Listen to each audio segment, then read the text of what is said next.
Olá! Vamos dar início ao segundo módulo do curso Enfrentamento à Violência Doméstica e Familiar contra a Mulher. Hoje vamos falar sobre o processo de debates e a construção de direitos. Faremos uma abordagem histórica sobre a atuação dos movimentos de mulheres e o ciclo de violência doméstica. Oi, hoje nós vamos falar sobre o segundo módulo do curso, sobre o fenômeno da violência doméstica e familiar contra as mulheres, por que esse tema é tão relevante para a sociedade, quais são as raízes dessa violência, vamos tratar dos conceitos de gênero e patriarcado, e vamos falar sobre os tipos de violência contra a mulher, violência de gênero, violência doméstica, o que é violência doméstica e familiar. E vamos falar sobre a mobilização, o histórico de luta dos movimentos feministas que nos trouxeram diversos direitos e garantias hoje, como a Lei Maria da Penha, a Lei de Enfrentamento ao Feminicídio, e trouxeram esse debate para a sociedade, que inclusive é o que justifica a importância desse curso. O tema da violência, ele é muito presente na nossa sociedade e cada vez mais há essa preocupação em debater segurança pública e em debater as diversas formas de violência e de prevenção. Então esse tema está muito em voga. Cotidianamente, nos noticiários, a gente é bombardeado com uma série de notícias sobre violência, sobre assaltos, sobre estupro, sobre assassinatos, que acontecem em todas as cidades e no mundo inteiro. Mas no Brasil, esse tema ele é ainda mais presente, né? A gente vê que os índices de violência eles têm crescido nas diversas capitais do país.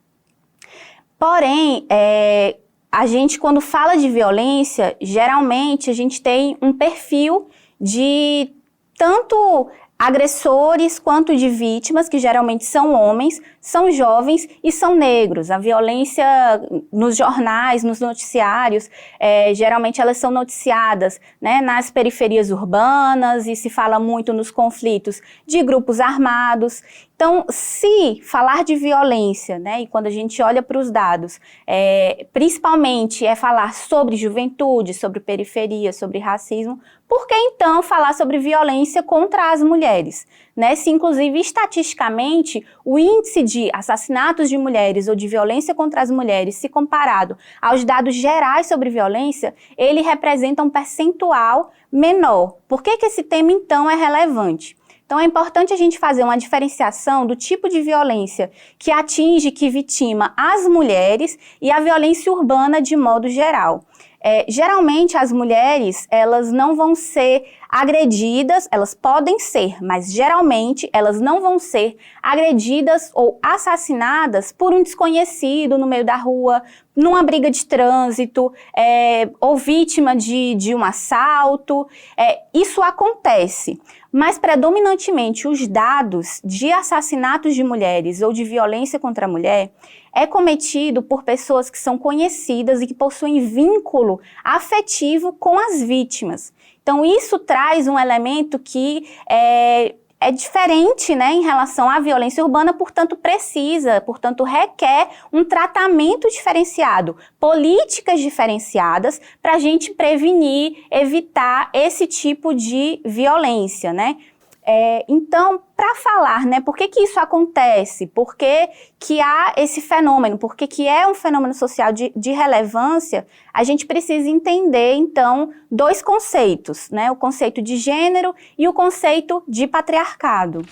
Nos últimos tempos, a gente tem ouvido mais a palavra gênero nos noticiários, mas de uma maneira distorcida. Hoje em dia fala-se muito, por exemplo, em ideologia de gênero, e aí tem uma série de mobilizações, de movimentos, né, em torno da palavra gênero, como algo, inclusive, que representa um perigo para a sociedade. Mas, afinal, então, o que é gênero e por que é importante entender esse conceito para entender o fenômeno da violência doméstica e familiar contra as mulheres?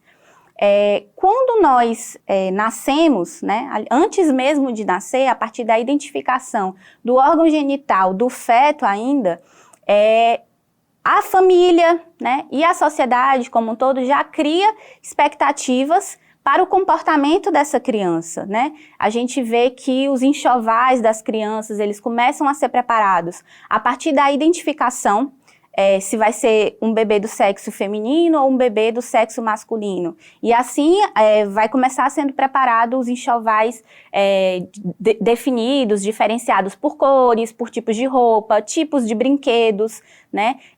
E a partir daí a gente já entende que há então uma diferença entre o que é ser menino e o que é ser menina. Então o gênero, ele é uma construção social. Então desde pequenininho, é um enxoval, é uma loja de brinquedos em que a gente vê que há uma diferença de expectativa para o comportamento dessas meninas e desses meninos, que vai preparando, inclusive, essas crianças para o futuro que elas terão, para a profissão que elas vão exercer na sociedade. Por exemplo, a gente vê que as meninas, né, principalmente, brincam com panelinhas, com mini eletrodomésticos, com bonecas. Já há uma expectativa social, né, de que as mulheres, elas, por terem a capacidade de gestar, necessariamente elas serão mães. E aí isso, inclusive, gera também uma responsabilização quase que exclusiva às mulheres nesse ato de educar, de criar as crianças, né? Ainda que os homens eles também sejam pais, mas a responsabilidade recai sobretudo sobre as mulheres e elas são preparadas para isso desde a infância. E os homens têm uma liberdade muito maior também desde a infância, desde as brincadeiras, a diversidade maior de brinquedos que é ofertada para os meninos, né? Brinquedos que inclusive têm aspectos de desenvolvimento motor, desenvolvimento cognitivo, muito mais elevado daqueles que são ofertados às meninas.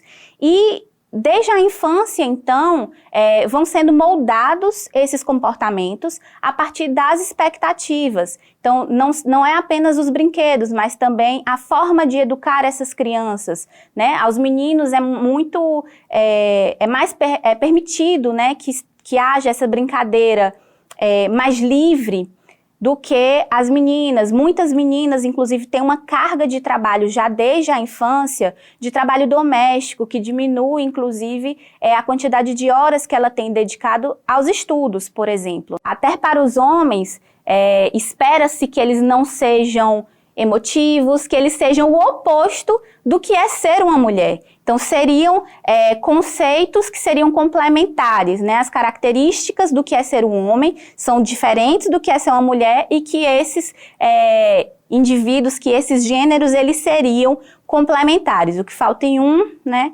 encontra-se no outro. Então, isso a gente chama, inclusive, de uma sociedade binária, que ela divide, então, os indivíduos, né, em dois gêneros, masculino e o gênero feminino.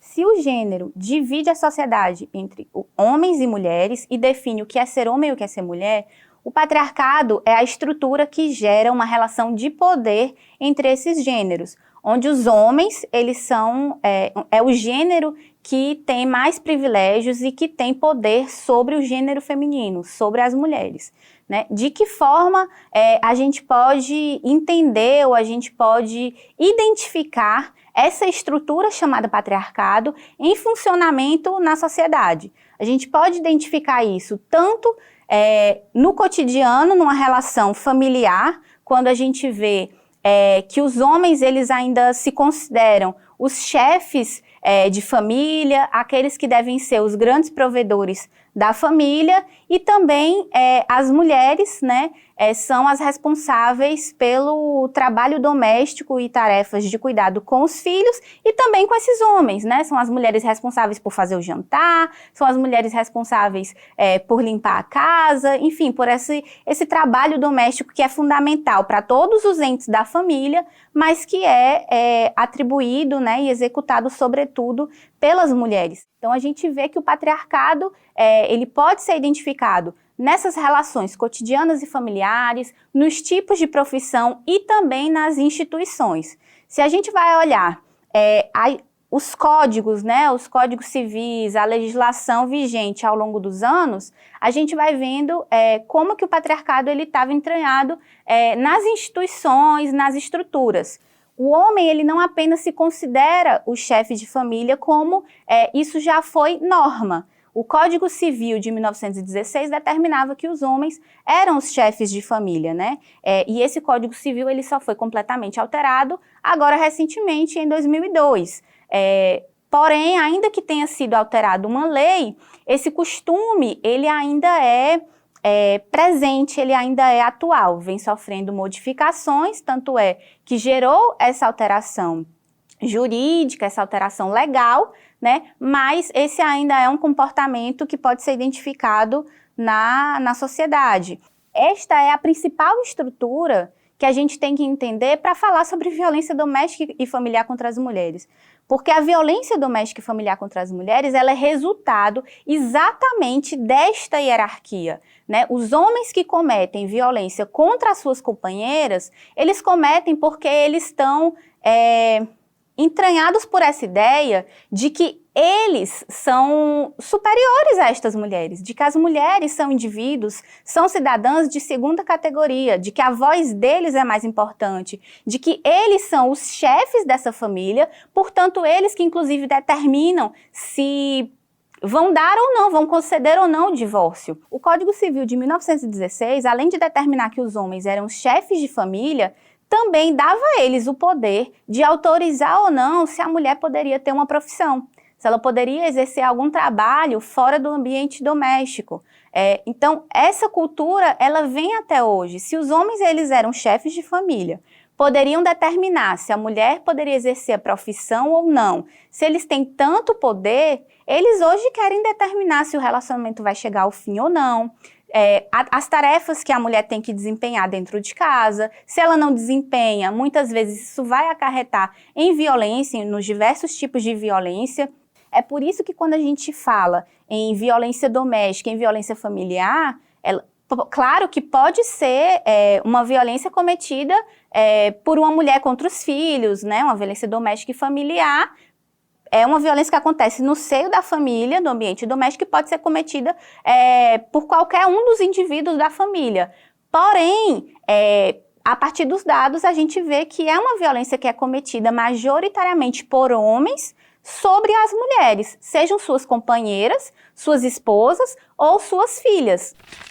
Então, tendo compreendido esses dois conceitos, né, para a gente entender o fenômeno da violência contra as mulheres, agora a gente vai falar, então, sobre as formas de violência contra as mulheres. Violência cometida pelos homens contra as mulheres também é uma forma de violência de gênero, mas a gente precisa entender que quando a gente fala de violência de gênero, a gente está falando de um fenômeno muito mais amplo do que violência contra as mulheres. Então, violência contra a mulher é um tipo de violência de gênero. E aí, o curso ele vai tratar de algumas leis específicas sobre violência contra a mulher, né? E uma delas, a principal, que é a Lei Maria da Penha, ela não vai tratar sobre toda e qualquer violência sofrida pelas mulheres. Então, uma mulher que, por exemplo, ela estava dentro do ônibus e ela passa por uma importunação sexual. Esse é um tipo de violência de gênero, é uma violência contra a mulher, porém, se essa mulher não conhece o agressor, não tem vínculo com ele, e essa violência ela aconteceu no espaço urbano, então ela não é uma violência doméstica e familiar contra a mulher e não estaria dentro, por exemplo, da Lei Maria da Penha, né? Então, o que é a violência doméstica e familiar contra as mulheres, né? São violências que necessariamente são cometidas por homens que possuem esse vínculo com a vítima, e aí não precisa necessariamente ser um vínculo de parentesco, né? Se for um amigo que frequenta a sua casa por muito tempo e ali ele comete uma violência contra você, essa é uma violência doméstica e é familiar pelo vínculo afetivo que você tem com o agressor.